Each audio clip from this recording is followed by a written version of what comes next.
Hello and welcome back to Through the Trapdoor. I'm Emily. And I'm Katie. And this is our podcast where we read you Harry Potter fan fiction. Yes, it is. I'm trying to find a story. Katie's not prepared. I actually found one this morning because I got ready too early and was like, I don't want to drive to work. Now I'll be half an hour early. Instead, I waited and then I was almost late. I took a nap. Priorities. Well, I did a double workout and then I took a nap. Yeah. I was healthy-ish today. Today we're drinking basil wine. Ugh, our favorite. By Staggering Unicorn, as always. I mean, if it's ever a surprise to any of you that we are drinking Staggering Unicorn, do you even listen? I know. It's fantastic. But yeah.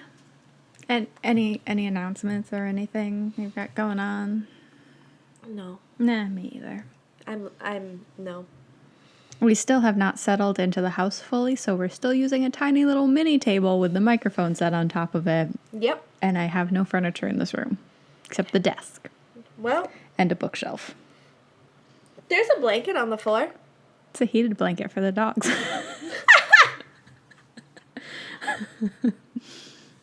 All right, are you ready for me to read to you? Yeah, what kind of nonsense are you reading me, though? So I know what kind of nonsense to look for. It's pre-everything. What? Yes. You'll understand in a minute. Okay. All right. It was written in 2000 and I'm assuming it was in the gap. But yeah, it's pretty much pre-everything. Cool. When I say everything, I'm considering just the original Harry Potter and not Fantastic Beasts. Yes, that's what I was assuming assuming Harry. Yes. Under 11-year-old Harry. It's before that. What? Oh, it's Marauders era? It's before that too. Oh. Did you find a fucking Founders story? No. Oh, wait, no, that would be in between. All right, my ears are ready. It's called A Night on the Town. Okay. Arthur, what on earth? Molly Pruitt stepped from the door of her parents' cottage in Brickford-under-Sea wearing a striking pink miniskirt and a tight, fuzzy white top. Yes! Molly and Arthur! I love the Weasleys!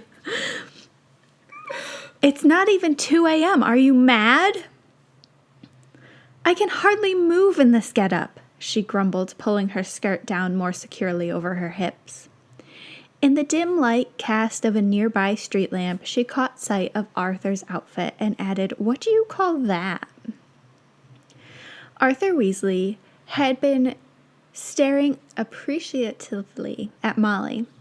He shook his head as if to clear it. "You look fantastic," Oh. he said in awe. "Well, thank you," said Molly, flattered. "You never know if you're quite up to the latest Muggle fashions, do you? But I've seen pictures of young ladies in London wearing clothes like these. Mum loves to scrounge old Muggle fashion mags from the neighbors." She trailed off once again, fascinated by Arthur's outfit. Oh, what is sweet baby angel Arthur wearing? "But what is that?" She gestured toward the wide band of fabric around his waist. Does he have a fucking cummerbund on? "It's called a cummerbund," Yes! said Arthur knowledgeably. "Muggle men wear them on very important occasions, and it goes with the tuxedo." He gestured to the frilly white shirt, loosely dangling tie, black pants, and jacket, which he wore with leather boots. Oh my god, what a sweet angel. I love the Weasleys. I love Arthur. I love Molly. They're my favorites. Molly eyed the ensemble dubiously, but made no comment. Instead, she asked, "What is this? Some midnight ministry do? I thought you wanted to meet for an early breakfast, but not this early." "Well, I wanted to surprise you, but they're moving it up, I just heard. No, it's nothing to do with the ministry. We wouldn't be wearing these get-ups unless it was a costume party, and I doubt the ministry's ever held one." But he checked his watch. We don't have much time. If I'm right, we have to get to London. London, in the middle of the night? But it's probably best if we apparate to Dagon Alley and walk from there, Arthur said, frowning as he consulted a much-creased Muggle map. Ready to go? All of a sudden have like a slight British accent. It's fine. I'm shocked it took us this long to get a subtle British accent. Me too. Ready to go? He finally noticed Molly's skeptical expression and put on his best little boy face. Come on, Moll, it's the chance of a lifetime. I swear you won't be disappointed. Molly couldn't help the smile that quirked her lips. She shook her head. Very well, lead on. They emerged in front of the leaky cauldron. The street was eerily dark and quiet, except for a lone car that roared by with its windows down, blaring Muggle radio. I've heard that song before. It really intrigues me, Arthur said as he unfolded his map. It's about a wizard, but what is a pinball? Never heard of that one. I don't care much for Muggle music, said Molly, distractedly peering up and down the deserted street. Arthur, we shouldn't hang about here. Right, he said absently as he wrestled with folding the map, which seemed to have a mind of its own. Beats me how Muggles manage these things anyway. All right, let's start down this way. They navigated the quiet streets as quickly as they could, pausing occasionally under a street lamp to check their direction. As they stopped on one particularly bleak corner, Molly felt her shoes starting to pinch, and she was just considering getting her wand out to perform a cushioning charm when a gang of seedy-looking young men appeared at the entrance of the alley, just about half a block away. Arthur, she whispered urgently, nudging him as he unfolded the map again. He responded, turning the paper sideways, tilting it toward the light. Arthur, we'd better. But it was too late. They'd been spotted. A group of young gentlemen in dirty leathers rapidly approached Arthur and called over one massive shoulder. Oi, mate, here's someone who thinks he's going to take tea with the Queen. He turned back to the pair. Looking for the palace, are you? He jeered. Arthur stepped back, keeping Molly behind him, but a huge hand snaked out and snatched the tie from around his neck. Arthur fingered his wand in his pocket, but Molly hissed, Arthur, no, your job! Come on, Molly. He grabbed her hand as they fled back the way they'd come. A cry of, Tally-ho, boys! Followed them. A mock baying of hounds began. They drew closer and closer as one musically minded lad gave a call like a hunter's horn. Soon they were overtaken. Someone snatched the map from Arthur's hands as he tripped and fell to the sidewalk. The leader of the gang seized Molly's arms and held her back as his followers gathered round and began giving Arthur a thorough punishment for his formal wear he deserved. Nobody deserves punishment for formal wear. No. We should all wear formal wear most of the time. We look wonderful in it. True. Molly, too shocked to even whimper, couldn't bear to look. If she could just... But her captor was distracted as one of his urchins pulled Arthur's wand from a pocket and held it up. Crikey, what's this? He demanded, releasing Molly's arm to hold out his hand for a slender length of polished oak. Molly plunged her freed hand into her pocket and raised her own wand. Expelliarmus! She shouted. The oaken wand leapt into her hand as the thug fell back heavily, knocking several of his gang to the pavement with him. Molly hurried to put a body bind on each of them, and then fell to her knees. Oh, Arthur, are you all right? She was almost afraid to assess the damage. He lay bleeding from a cut on his cheek, and a lump swelled to his forehead. His jacket was off, his shirt was torn, and the cummerbund was crumpled into a sorrowful heap in the gutter. Arthur sat up and put his hand to his head, dazed. Molly, are you hurt? Are you? No? Oh, thank God! He took in the scene around them and stared at her. What did you do? Probably earned myself 30 days in Azkaban, she gulped, beginning to feel a fresh wave of panic. Using magic in Muggle London? What will the Ministry say? Molly began to feel sick to her stomach. though through the haze of nausea she felt Arthur's gaze steady on her face. She sat down on the pavement and took several deep breaths. His hand wrapped around hers, and she heard him clear her throat. "Molly," he trailed off. "What? Oh, can't you get up?" The nausea was passing. She stood up with some difficulty, pulling at his hand to help him rise, but instead he only got to his knees before her and wouldn't move further. Worriedly, she scanned his face, which wore a strangely intent look. "Molly, will you marry me?" Her jaw dropped. For a long moment they stared into each other's eyes. Then she burst into tears. "Molly?" Arthur said, horrified. "I'm sorry. Did I offend you? What's wrong?" But she pulled her hand from his and smacked him on the shoulder. "You idiot!" She stormed between sobs. "Of course I'll marry you. And you couldn't pick a better time than this? Me all a mess, and you look at them!" The young thugs strewn over the sidewalk, though unable to move a limb, were eyeing the proceedings with great interest. "I couldn't care less about who sees us," said Arthur tenderly, standing and fishing a small box from the depths of his trousers. Luckily this survived our adventure. He opened the box and presented Molly with a small, twinkling diamond solitaire. "It's not much," he said apologetically. "I had to save up for it, and even then—" But she stopped him, the tears flowing once more. It's perfect, Arthur." He slipped the ring on her finger and gently tilted her face up to his. "Darling," he said, kissing her quite thoroughly.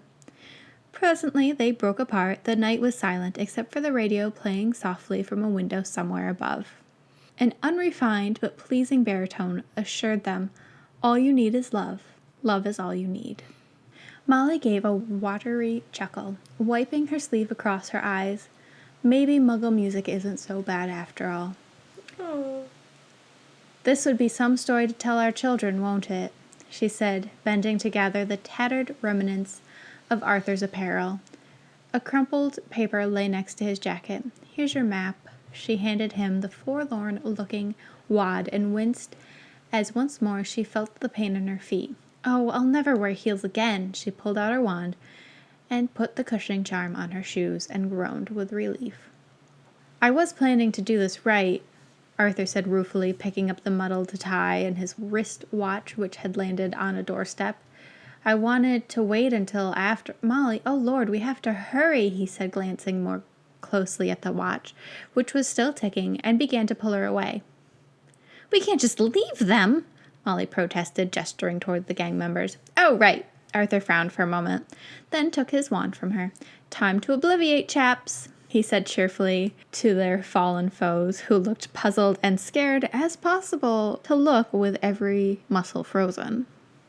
He placed a memory charm on each of them, then undid Molly's body bind from a safe distance, and he added a cheering charm for good measure, and watched as the young men began to stumble to their feet, shaking their heads like dogs drying themselves.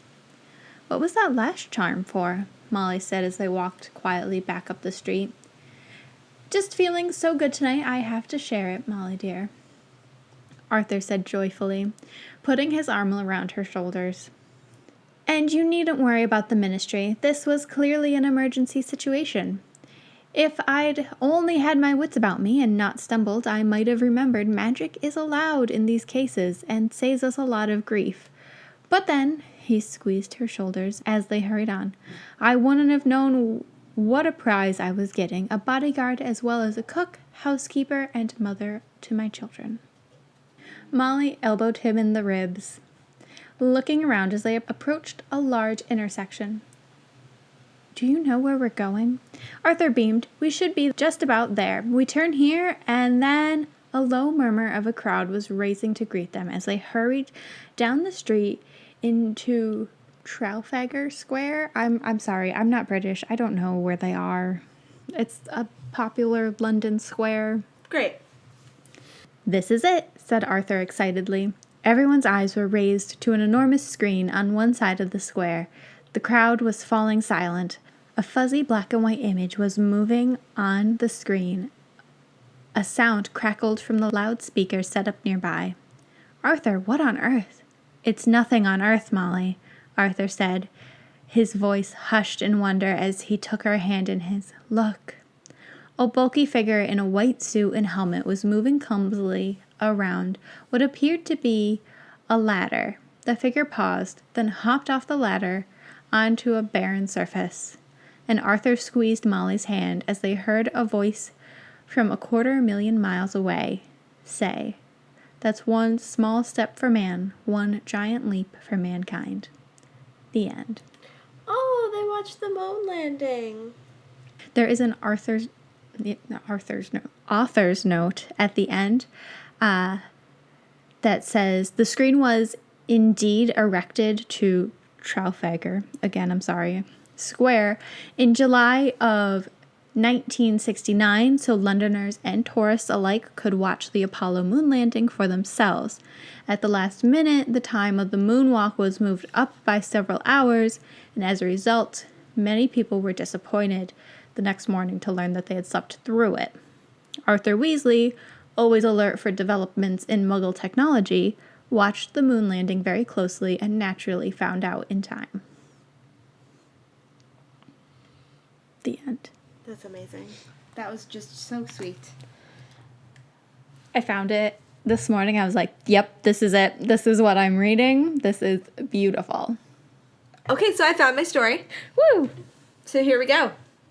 The bestest day of my life. I'm ready for this.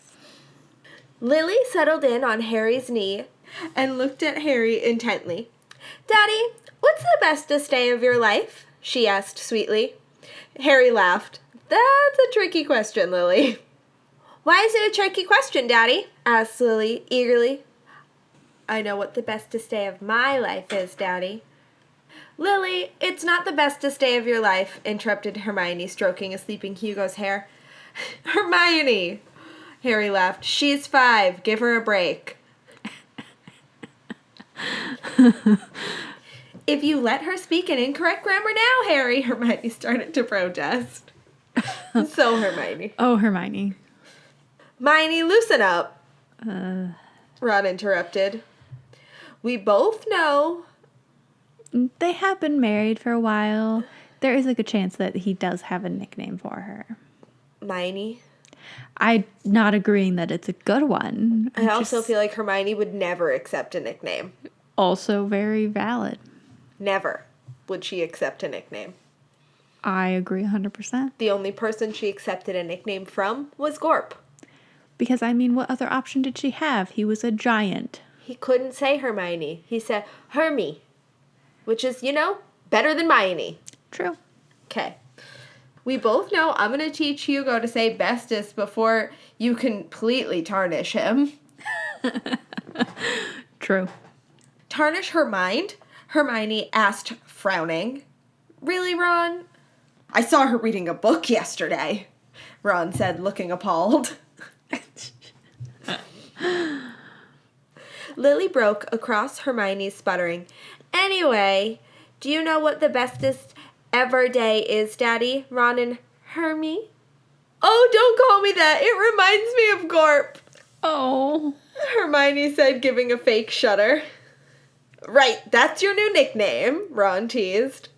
Ron had to know that. "Lil, keep calling her Hermy, okay?" "Okay, I will," Lily said dismissively, causing Harry and Ron to burst out laughing. But what's the bestest day of your life?" she persisted. "Best day of your life?" "Not again," Harry said. "Lily, I don't think it's possible to ask a question with these two bickering anyways." True. "We're not," Hermione said, exasperated. "Bickering?" Ron asked. "You sound like Fred and George used to." Oh. "Who's Fred?" "Oh, well, he's Uncle George's identical twin brother," Harry awkwardly explained. "I've never seen him," Lily said accusingly. "Well, Ron began. "You have," Harry said. "Fred's always pretending to be George. You never know when it's really George." It's a prank, you see, Ron added, laughing. We know that he's swapping with Fred. He's been doing it for years. But see, Auntie Angelina doesn't. And in a few years, George will announce he was a twin, and the look on Angela's face will be very funny. Okay. That's actually a very clever prank, Lily said, thoughtfully. Daddy, do you have a twin? No, darling, Harry chuckled. And if you did, we would not appreciate you swapping with your twin, Ginger Snap.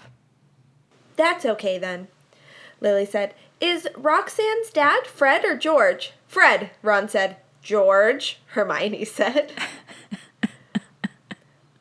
We don't know, Harry said. That's great. Confuse this poor small child. Well, yeah, we're actually not sure, Ron said, quickly struggling not to laugh. I'll ask Roxanne, Lily said. Actually, Lily, Hermione said, a noble, this isn't quite funny anymore look on her face. Oi, Ron hissed. Don't be a spoil sport. I'm not, Hermione said, spinning around to look at Ron. But I just don't think it'll be very funny if Lily starts asking George whether...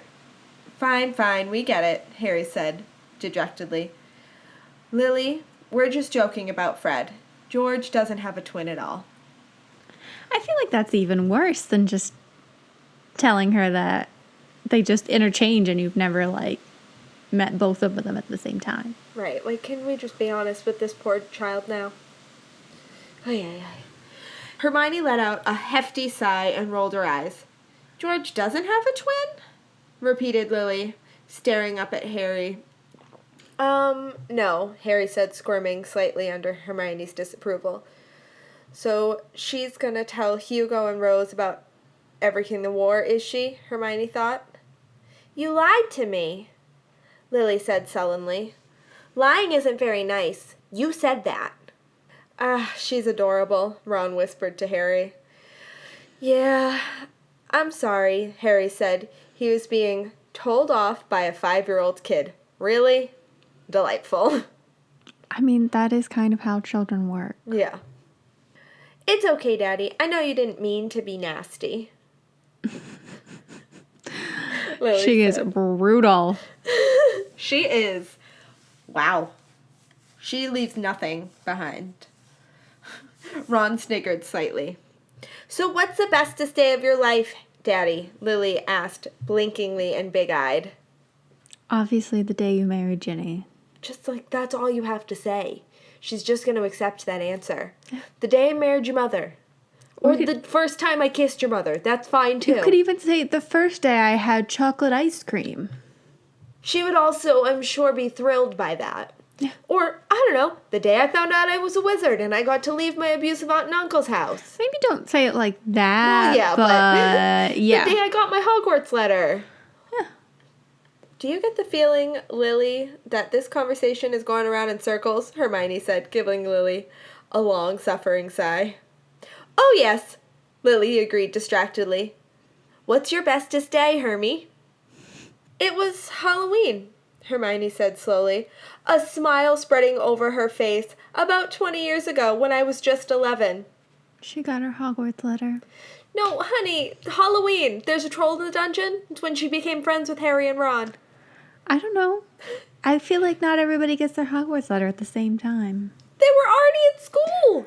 Shut up. Just let me be excited for my thing. 3 faces turned to look at her, eyes wider than ever. What happened? Lily prompted quickly.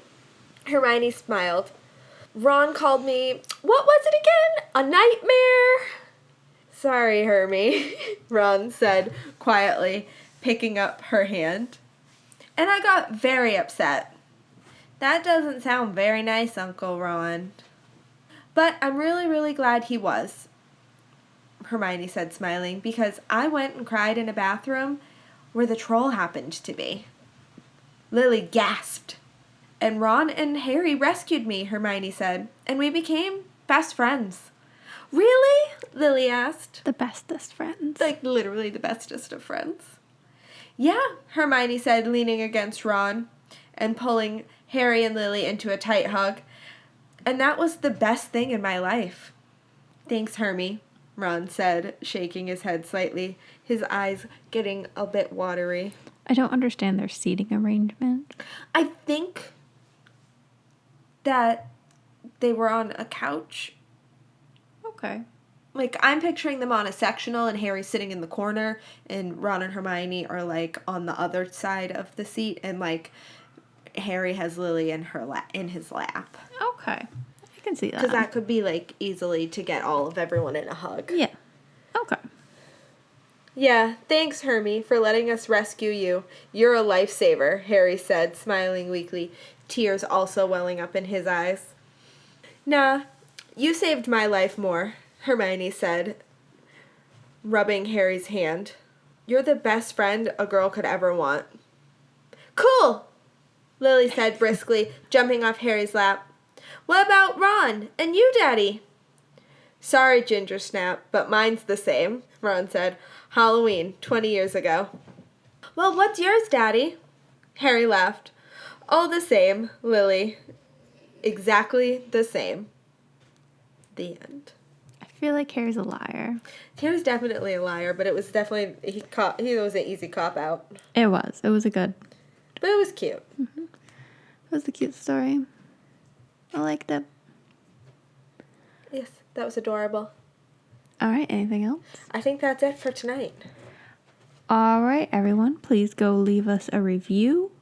I would like to be able to read some once in a while. Yes, I would love to read our reviews back to you. I don't know if you guys actually read the descriptions, but a couple weeks ago, Ben actually brought up the point that nobody reads his descriptions and that you should leave a review and let him know. Yes, I laughed so hard when I read that. Did you like that? I did. I loved it. He was feeling very sassy. I love it. Please leave us a review. Leave Ben a little note. Thanks for the wonderful editing out of all of our garbage nonsense. Yeah. All right, bye. Bye. Thank you so much for joining us on our journey through the trap door. Please leave us a review on Facebook or iTunes. It would literally mean the world to us. It really would. You can find us on Facebook and Instagram at Through the Trapdoor 16 or on Twitter at The Trapdoor. And please send us an email at throughthetrapdoor16@gmail.com with any story suggestions. And as always, join us again next Saturday as we travel through the trapdoor.